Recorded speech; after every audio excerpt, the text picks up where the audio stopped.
Good morning बच्चों। आज की इस क्लास में हम पढ़ेंगे पूर्ण संख्याओं के बारे में। इससे पिछली क्लास में हमने पढ़ा था कि पूर्ण संख्याएं किसे कहते हैं। इसके साथ साथ पूर्ण संख्याओं के बारे में और अधिक जानकारी की पूर्ण संख्याओं को संख्या रेखा पर किस तरह से निरूपित किया जाता है ये पढ़ा था।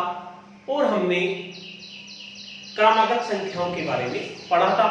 आपको पता चल गया होगा कि पूर्ण संख्या किसे कहते हैं।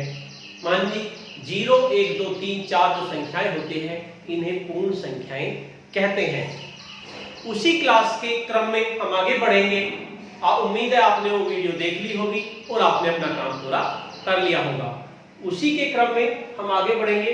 आज हम पढ़ेंगे कि पूर्ण संख्याएं जो हमारी होती हैं उन पर संक्रियाएं यानी कि जोड़, घटा, गुणा, भाग किस तरह से होती हैं, उन संक्रियाओं के बारे में हम पढ़ेंगे। आज की इस क्लास में हम जोड़ और घटाने के प्रगुण पढ़ेंगे। घटाने के प्रगुण, प्रगुण का मतलब नियम, यानी कि किस नियम के तहत हम जोड़ सकते हैं, किस नियम के तहत हम घटा सकते हैं, ये सब हम आज की क्लास में पढ़ेंगे। तो 4 नियम हैं जो हमें ध्यान से पढ़ने हैं कि क्या होते हैं पूर्ण संख्याओं पर संक्रियाएं। सबसे पहला है पूर्ण संख्या पर सबसे पहले हम योग का प्रगुण पढ़ेंगे। योग का पहला नियम होता है योग का संवरक प्रगुण। पहला है पूर्ण संख्याओं पर योग का संवरक प्रगुण। नंबर 1, योग का संवरक प्रगुण। ये हिंदी में है इसलिए थोड़े जो आपको अजीब लग रहे हैं, आप इनको याद कर लीजिए।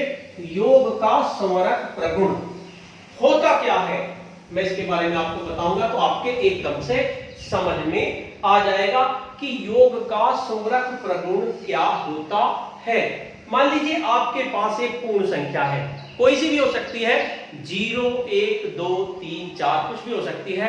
अगर आप एक पूर्ण संख्या को दूसरी पूर्ण संख्या में जोड़ दें, योग के प्रगुण पढ़ रहे हैं तो जोड़ेंगे ही हम, तो एक पूर्ण संख्या को अगर दूसरी पूर्ण संख्या में जोड़ दें तो आपके पास जो उत्तर आएगा वो भी एक पूर्ण संख्या होगी। इसको योग का संवरक प्रगुण कहते हैं। इसे लिख लीजिए, यदि एक पूर्ण संख्या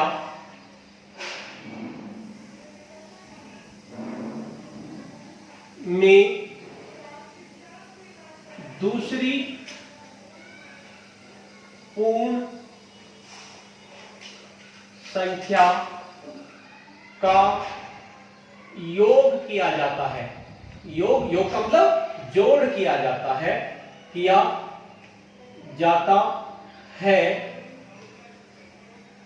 तब योगफल एक पूर्ण संख्या होता है। इसे पूर्ण संख्याओं में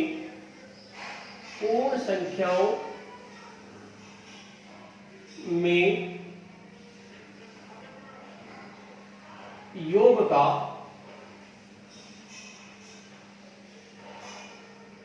संवरक प्रगुण कहते हैं। जैसे एक उदाहरण ले लेते हैं, हमने एक पूर्ण संख्या ले ली, मान लीजिए हमने 4 ले ली। क्या थी आपकी पूर्ण संख्या, और इसमें एक दूसरी पूर्ण संख्या हमने जोड़ ली, मान लीजिए हमने 5 ले ली। ये भी एक पूर्ण संख्या थी। तो इन दोनों को जो जोड़ने पे उत्तर आएगा वो आ जाएगा 9। और आपको पता है 9 भी एक पूर्ण संख्या है। पूर्ण संख्या मीन्स पहला जो नियम है वो है हमारा योग का समवर्ग प्रगुण, यानी कि यदि एक पूर्ण संख्या में दूसरी पूर्ण संख्या को जोड़ दिया जाए, यदि एक पूर्ण संख्या में दूसरी पूर्ण संख्या को जोड़ दिया जाए तो हमारा जो योगफल आएगा वो हमारा योग पूर्ण संख्या होगा। इसे पूर्ण संख्या में योग का समवर्ग प्रगुण कहते हैं। दूसरा,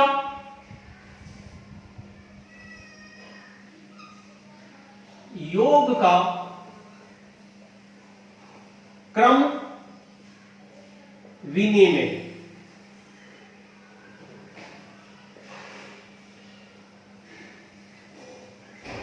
प्रगुण।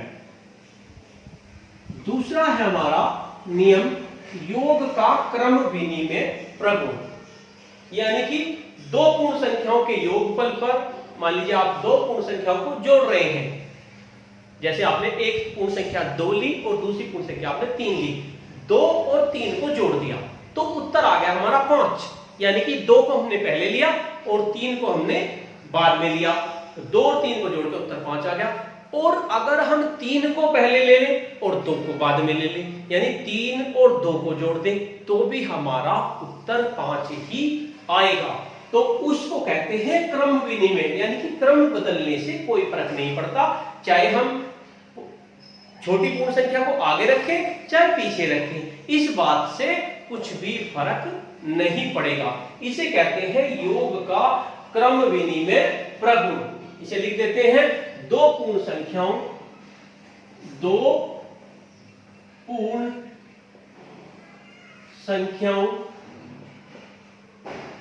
के योगफल पर, अगर आपका योगफल है तो जो संख्याएं हैं हमारी योगफल पर संख्याओं के क्रम, यानी संख्याओं का क्रम, चाहे हम उसे बड़ी को आगे रखें चाहे पीछे रखें कोई फर्क नहीं पड़ेगा। दो पूर्ण संख्याओं के योगफल पर संख्याओं के क्रम का कोई प्रभाव नहीं पड़ता। इसे योग का क्रम विनिमय प्रगुण कहते हैं। यानी कि दूसरा प्रगुण है हमारा योग का क्रम विनिमय प्रगुण, यानी कि दो संख्याओं को हमें जोड़ना है, एक छोटी संख्या है एक बड़ी है। मान लीजिए आपने छोटी को पहले रख दिया और बड़ी को बाद में रख दिया, जैसे 2 और 3 ले लिया आपने, 2 और 3 को जोड़ने पर 5 आएगा। दूसरा, अगर आप 3 और 2 को जोड़े तो भी 5 आएगा, यानी कि क्रम से कोई भी प्रभाव नहीं पड़ा। जैसे 2 जमा 3 बराबर क्या आएगा 5, और 3 जमा 2 भी 5 आएगा, यानी कि आपका में कोई प्रभाव नहीं पड़ेगा। 2 में 3 जोड़ो या 3 में 2 जोड़ो, उसे कहेंगे योग का क्रम विनिमय प्रगुण। तीसरा है आपका योग का तत्समक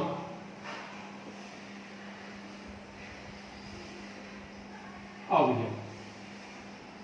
तीसरा प्रगुण है आपका योग का तत्समक अवयव। अब होता क्या है योग का तत्समक अवयव, यानी कि अगर किसी पूर्ण संख्या में 0 को जोड़ दिया जाए, 0 भी पूर्ण संख्या है, अगर किसी पूर्ण संख्या में 0 को जोड़ दिया जाए तो योगफल वही पूर्ण संख्या होगी जिसमें हमने 0 को जोड़ा है, जिसमें हमने 0 को जोड़ा है। तो इसी कारण 0 को योग का तत्समक अवयव कहते हैं। आपके पास प्रश्न आ जाता है कि बताओ योग का तत्समक अवयव किसे कहते हैं? 0 को कहते हैं, क्योंकि 0 को जोड़ने पर कोई फर्क हमारा नहीं पड़ रहा। यदि इसे लिखेंगे, यदि किसी पूर्ण संख्या में जीरो, जीरो भी आप देखिए एक पूर्ण संख्या है, को जोड़ दिया जाए, को जोड़ दिया जाए तो योगफल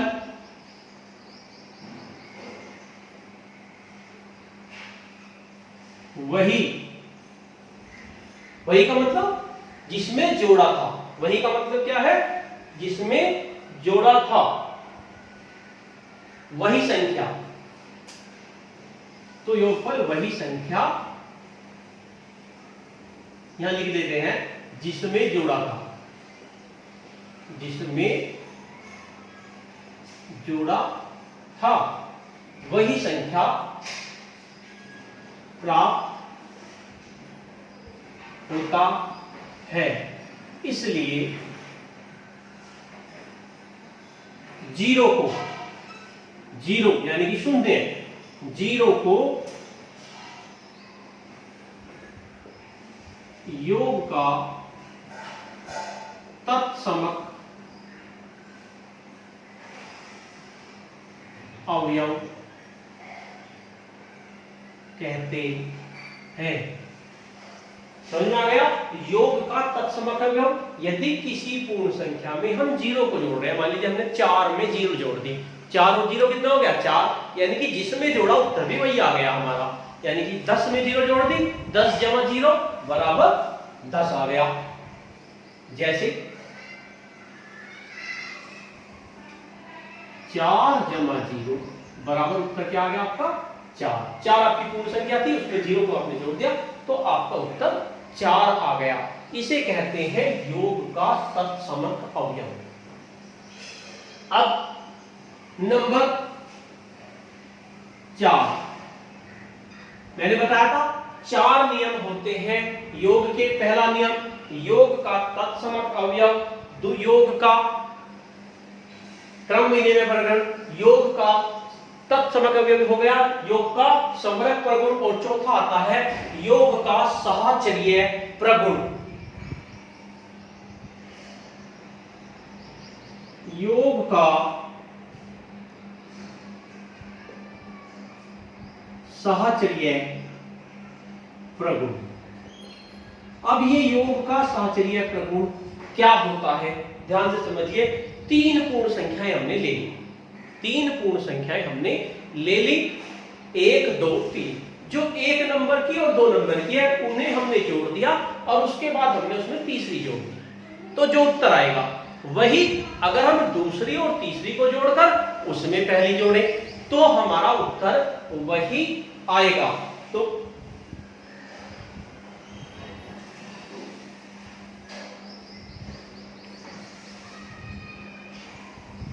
इसमें लिख देंगे हम 3 पूर्ण संख्याओं के क्रम में जोड़ते समय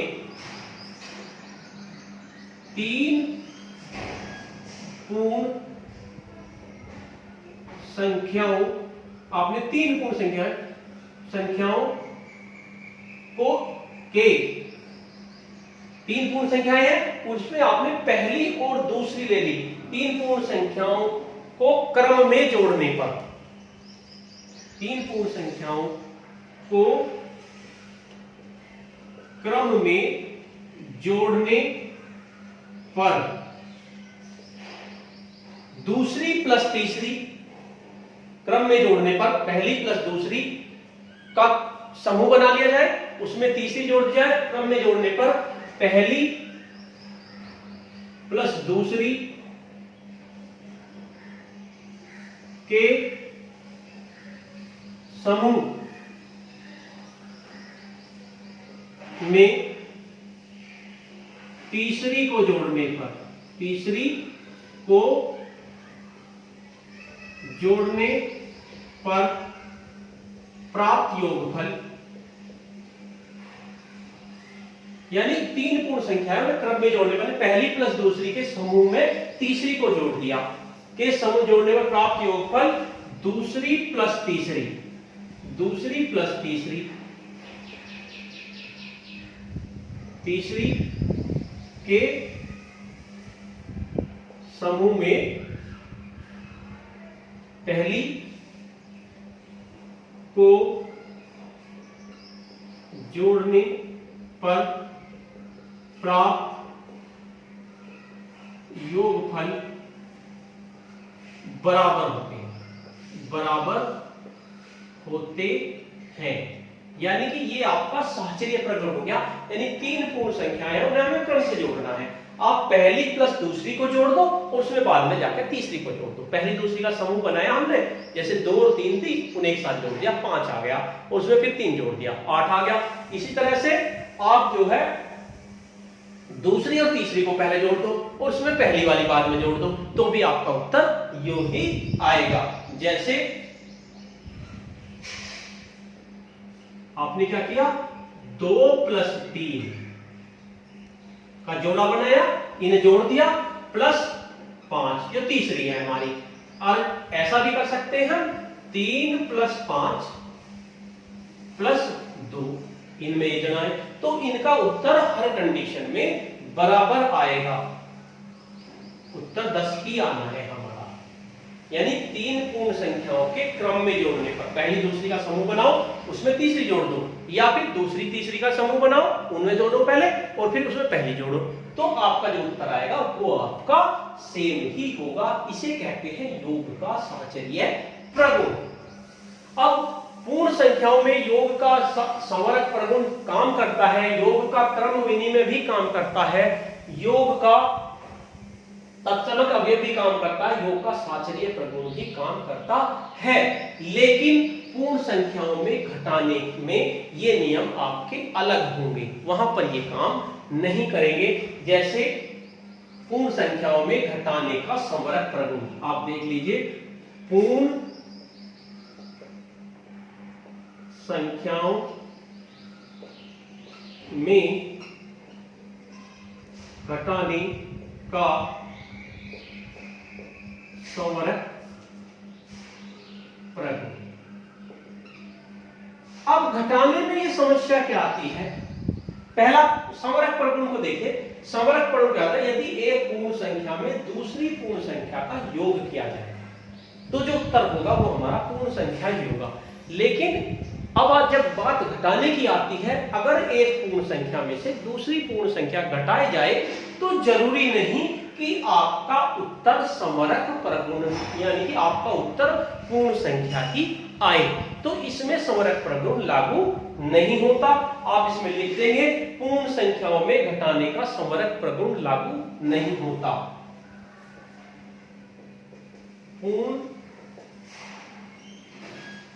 संख्याओं में घटाने का संवरक प्रगुण लागू नहीं होता। योग में लागू होता है लेकिन घटाने में लागू नहीं होता। कैसे नहीं होता मैं आपको बताता हूं। जैसे आपने एक पूर्ण संख्या ली 5, 5 में से 3 घटा दिया, 5 क्या थी आपकी पूर्ण संख्या थी, और इसमें से हमने 3 घटा दिया, ये हो गई आपकी पूर्ण संख्या, और उत्तर आ गया आपका 2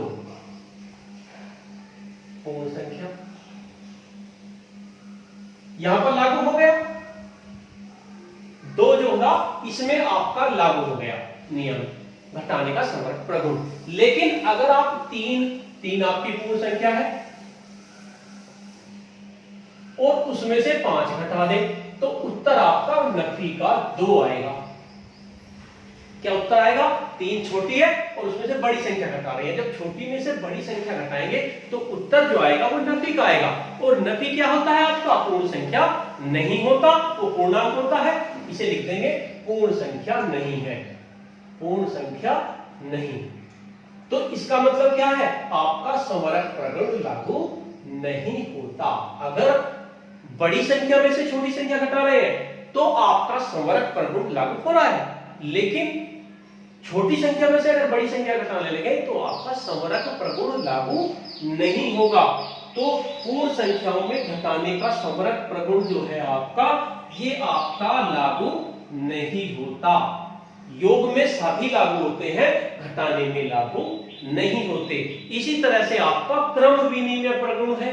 क्रम विनिमय प्रगुण में आपने 2 में 3 जोड़ा उत्तर 5 आया, लेकिन और 3 में 2 जोड़ा तो उत्तर 5 आया। तो दूसरा है आपका छठा, ये जोड़ के हो गए, इनको घटा के मान लेते हैं, घटाने के प्रगुण। इसके बीच में एडिंग डाल लेना, घटाने के प्रगुण। ऊपर वाले जोड़ के थे, ये आपके घटाने के हैं, ये पहले वाला हो गया। दूसरा घटाने का क्रम विनिमय